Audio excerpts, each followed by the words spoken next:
Welcome to the How to Scale Commercial Real Estate Show. Whether you are an active or passive investor, we'll teach you how to scale your real estate investing business into something big.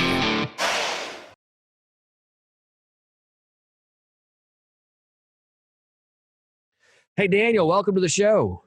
It's great to be here, Sam. Thanks for having me. Man, it's awesome to interview you. One, I've had the pleasure of being interviewed by you, and now I get to do it in reverse.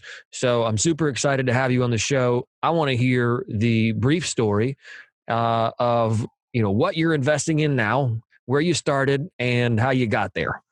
Sure. So right now I have a company called Alon Capital, and part of that is our network, which is the Win Multifamily Network. And I got started in that several years ago, basically as a mechanism for investing in multifamily properties.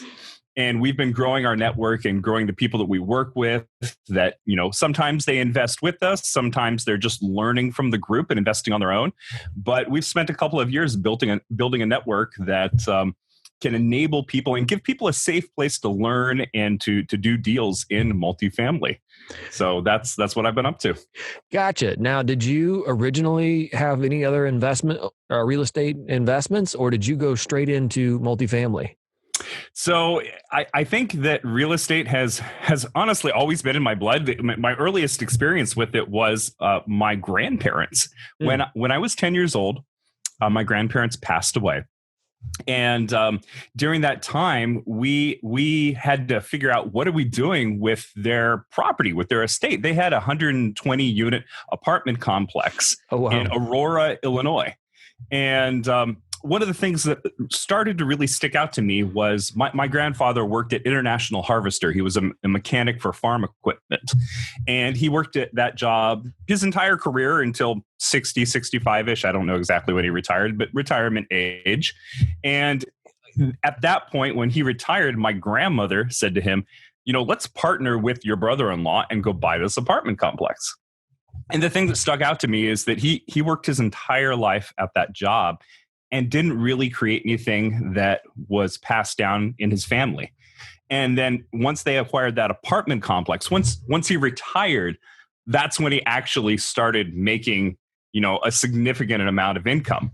And for me as a 10-year-old, I was watching my parents grapple with this problem. Right. They had an apartment complex. They didn't know what to do with it. Sure. And they ended up selling it. And but there were a lot of inheritance tax issues and a lot of things that could have gone a lot smoother. And kind of from that time, and also just in my family, we've always been real estate oriented. So I was into single family homes when I came out of college. I bought a couple of those. I lived overseas for a little while doing volunteer work in France, and I did hard money loans to rehabbers for a couple of years. But then more recently, in this last decade, real estate syndications with the 2012 Tax Act have become very popular. And the legal groundwork was laid then for that to become a great way to invest. And so we've been investing since around 2016-ish. Gotcha. So you guys are now investing exclusively then in multifamily? Yeah. And on a personal note, and this isn't for everyone, but I'm in the process of converting my stock portfolio to real estate because I can make better forward-looking predictions with real estate than I can with stocks. And if I'm going to retire, I have to look forward and make projections of what I'm going to have. Right. So you are liquidating your stock holdings. Yep. That's interesting. And tell us what you do in your day job, because you still hold a full-time job. I do. I work at Intel. I am part of the Internet of Things group at Intel. Specifically, I work with computer vision systems and artificial intelligence in industrial applications. So we install computer equipment in factories that will do defect detection or safety, to make sure workers are staying within a safe zone, or detect if equipment is malfunctioning. So we create computer vision systems to help factories run better. That's fantastic. Now, it sounds like that job that you have is more in line with what you love to do. Not more in line, but it's part of what you love to do, even though you have a very successful real estate portfolio. Well, there's more crossover than you might think. In my particular job, I was a software developer for 12, 13 years. And then at some point, I actually got into teaching software development. And I'm part of Intel's event staff. And so we coordinate, and we'll usually bring like 100 developers into the room, put a piece of hardware in front of them and teach them how to use it. And what I realized is that process of talking with very smart people, very technically advanced people, is very similar to talking to investors. There are very sophisticated investors out there who know what they're doing, and you have to be able to talk to them. You have to communicate what you're doing, right? And you have to be able to do that in a friendly way for complex topics. Right. Okay. So you're investing in multifamily. You work a full-time job. It sounds like you have very little time. I think maybe you mentioned that doing both of these at the same time now means you have to schedule lunch with your family. Yeah. We got to end this podcast on time because I scheduled lunch with my family. Man, I understand the wearing multiple hats is not for the faint of heart. That's for sure. Tell us about how you guys find, how you fund, and how you guys take down deals. How does that work? Sure. And let me back up a little bit here. I do my real estate investing so that I can create time to be with my family. Sure. It's something I can do at home. And it's something that I believe over a couple year time horizon of helping other people invest in real estate, investing in real estate myself, that I'll eventually get to the point where I can stop my job, even though I love it, and spend more time with my family. So my motivation is really my family. Gotcha. In terms of acquisitions, one of the things I've learned is that, particularly when I was doing single family homes, a person can do that by themselves with no problem. Sure. And frankly, there's very little personal growth, or at least it's not forced in the same way that being in a multifamily team forces it. Multifamily requires a team. It's a team sport. You need to have people that are talking to brokers. You need to have people that know the loan officers. You need to have people that are talking to property managers. You've got your asset manager. You have people that raise capital, do due diligence. There are all these different teams, do the marketing and social media for your firm.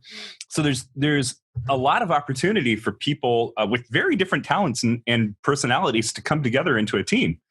And first of all, I love that because, it's the concept of as iron sharpens iron. So, one person sharpens another. Right. So you've got a team, they're holding you accountable, and you've got a framework that you all understand and agree upon, and you execute together. And I love meeting people, which you do a lot of in this business. There's a lot of networking, right? And just meeting impressive people who are constantly focused on self-improvement. So in order to find properties, that's what we do. Since I have a day job, I don't do any broker relationships whatsoever. I partner with people who do, and they find the deals. And I assume also, and I do my due diligence, of course, that they know the property managers and the renovation crew and can execute in that respect there.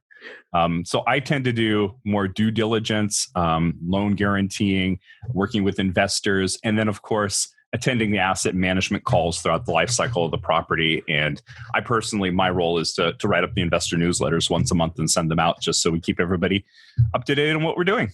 Right. And so are you, with your team, is it always the same team members at this point as you take down future deals, or does this general partnership, if you will, tend to shift with each deal? So right now, I am in the Think Multifamily group, which is a group, you can look them up, thinkmultifamily.com. It's headed by Mark and Smil Kenny. And there's about, a little over 100 investors that are in that group. And I tend to partner within that group, and then also partner, with people that are in my own network, the Win Multifamily Network. So we teach and get people on board there as well. So those two areas. And what I've realized is that it is critical to know who your partner is. And for a lot of people, that means partnering with one person or having the same GP team every time. And I completely understand that way of doing it. You can't partner with somebody you don't know and know intimately for a long period of time. Right. And in the case of our networks, we've got smaller, tight-knit networks where everybody shares a common philosophy. And so you can vet people within that network and change the GP team to some extent. And so that's given me an advantage in my investing because not all the people in the network are in the same location. So I've got I've got a 122 unit property in Houston, a 196 unit property in Houston, a 172 unit in Memphis, Tennessee, 145 units in Fort Smith, and we're working right now on a 200 unit in Montgomery, Alabama. And it's only by keeping a close-knit group of people that I know and trust, and then, working with different groups there, that you can get that sort of geographic diversity and have the confidence level to execute. Right. No, that's key. That's interesting. And maybe we don't want to go down this rabbit hole, but I'm just curious. It sounds like you guys are really focusing on more tertiary markets and not necessarily, other than, of course, Houston. I mean, that's a big market. But Houston's a big market. We did those deals about 2 to 3 years ago, and haven't really been in that market since. Okay, it's a very competitive market. The prices there are sky high. Cap rates are extremely, they're down and compressed. Right. Yeah. Right. I gotcha. Okay. So that's really interesting, because like you said, most people don't want to partner with someone they don't know. Or haven't not just don't want to, but shouldn't. Yeah, absolutely shouldn't. I mean, that can ruin the best of deals. You'd have a great deal and a terrible partnership, and you got nothing but a terrible deal and a terrible partnership in the end. So, so you're using really this is the key, is you're using your network of other people that have worked alongside each other. And says, hey, this the kind of the group think almost, which most of us don't like group think, but almost group think as you vet each other and say, hey man, I've worked with person X, Y, and Z on multiple projects, and this is great. And I mean, is that a kind of a fair summary? Yeah, I would say it's less group think because there's a lot of diversity within the group, but it's more common philosophy, right? Common idea of the types of properties we're going after, how we add value to the properties, and just being on board with the same ideas. Right. It's really key. Right. Yeah. And groupthink's probably the wrong word for that, but, tomato. I understand. Tell us about what you have done with your investor club at Intel. Sure. So I run the Real Estate Investment Education Club at Intel, and Intel's got a lot of employee resource organizations, ERGs.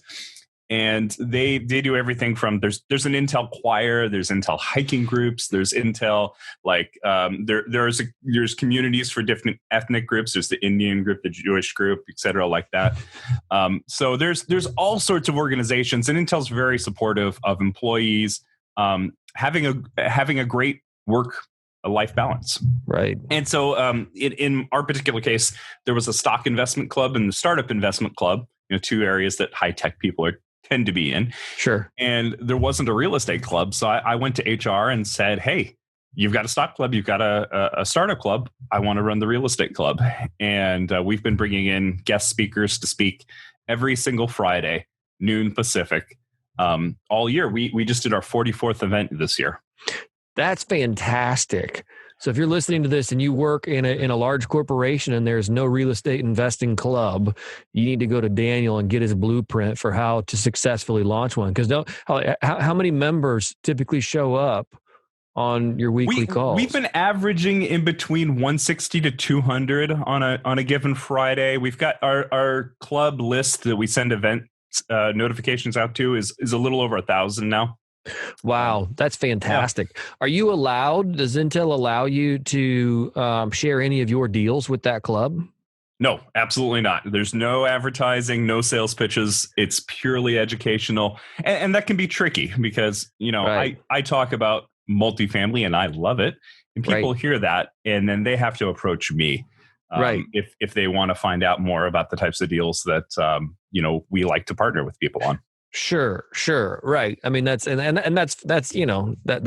I would assume that's a pretty open door though at that point when you're the resident expert in a particular niche asset class. Right. And you make yourself available. You just say, hey, I've got office hours, come ask me any questions. Let's hold a discussion group. And, the more we can help people, the more that they're willing to, listen to you. Right, man. That's awesome. So what does the future hold for you? Like what's the next iteration of your business? Sure. So, For one thing, in my particular business, I'm starting to look at some areas that are not in the Southeast. I'm looking at some of the Rocky Mountain cities like Boise and Denver and Salt Lake. I know that there's been a lot of activity in those areas, and it's a good market to be in. So I'm going to put a little more emphasis there. I'm continuing to partner with people that are in the Think Multifamily group. I'm continuing to build my own network, the Win Multifamily network. You can go to winmultifamily.com in order to find out more about that. And we're going to keep buying properties right now, even though we're in the midst of COVID. The recent activity has picked up tremendously, and there are a lot of lending obstacles. The lenders have definitely clamped down quite a bit. Right. There are things that you have to navigate in the lending world and elsewhere in order to do deals in this environment. Right. But I think that there's a fair amount of price discovery to be done. Buyers tend to be offering at one price and sellers are offering another. There's a lot of uncertainty in the market, and uncertainty means that you can go to somebody and negotiate a deal. One person thinks a property is worth this amount, you think it's worth this amount, and price discovery it's got a little wider door right now because of the uncertainty in the market. Having said that, there's lots of money moving into the multifamily space from retail real estate, which is not doing very well, from office real estate, from other types of real estate. And so in multifamily, we're actually seeing, and there's no crystal ball, but right now what we're seeing is cap rates are continuing to compress. Right. A lot of money has been injected into the system by the Fed, and that's causing stocks and real estate prices to go up a lot. Right. So it's still a good time, and it's really more about finding the right sponsor to work with and finding the market and the deal. And if you can find a deal that makes sense in that market, the value add and the renovation that you put into it determines how good your investment is. So we always try to make a business plan that minimizes market risk and maximizes the value that we get by executing the business plan. That way, by executing your business plan, you can get a good return for investors. Right.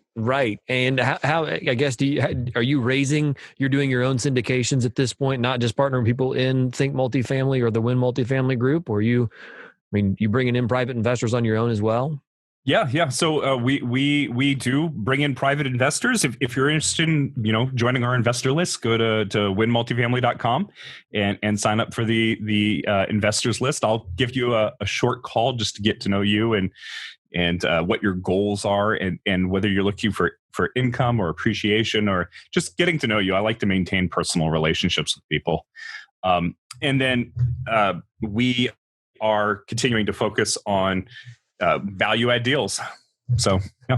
Right. You've done pretty great things here in a very short amount of time. And I look forward to putting all your information in the show notes. People can connect with you. The final four questions are this, especially, and I'm excited about asking this question because of your, vast experience, both in the professional world and now in the multifamily space. If you had to take everything you know and distill it down to one piece of advice and you're giving this advice to an aspiring investor, what would that one piece of advice be? Become educated and surround yourself with people that are more educated than you. That's awesome. Yeah, that's exactly. Put other people smarter than you around. I want to be the dumbest guy in the room always. Yeah, absolutely. Absolutely. And there are people that do this full time and have a wealth of experience. That's one of the great things about this business. There are great people to talk to in this business. That's absolutely true. Secondly, what's one thing that you're doing to stay on top of your game? One thing that I'm doing to stay on top of my game is that we, honestly, right now, it's just going through and calling everybody in my investor list. I'm keeping my investor list warm, and I had cold feet about calling people because I was relying too much on email and not getting necessarily a great email response. And so I decided just to pick up the phone and call each person and, say hi and say, hey, where are you at? Are you interested in doing deals? What's life like right now? And I heard about a couple of people on my investor list. They had a baby recently. One person's buying a dental practice. All these interesting stories that put a picture together and help you understand, that you're serving people. Right. So connecting with people on my investor list has been one thing that's been really pivotal recently. Yeah, no, that's great. That's great. And I think it's especially early on as somebody's looking to scale, that's one of the things that we commonly fear. Like, oh crud, if I made this call and they're just like, no, like you're just deadly afraid of that. But no, I think what the advice you just given is great. Okay. Thirdly, what is one thing that you're doing right now to make the world a better place? Right now, we're supporting the Remembered New organization. It's an organization that helps people with Southeast Asian sex trafficking. So their motto is they work on prevention, not intervention. So they're trying to go into communities and build communities that are resistant to a lot of the terrible practices that are going on. Right, man. We support them as a business. Our business gives to that organization out of every transaction that we do. That's awesome. Good for you. That's great. If our listeners want to get in touch with you and learn more about you, what is the best way to do that? winmultifamily.com, or you can reach me at my email address. It's daniel.holmlund, HOLMLUND, at winmultifamily.com. Daniel, thanks for coming on today. It was such a pleasure to interview you and have you as a guest. I look forward to doing it again here in the near future. Thank you so much.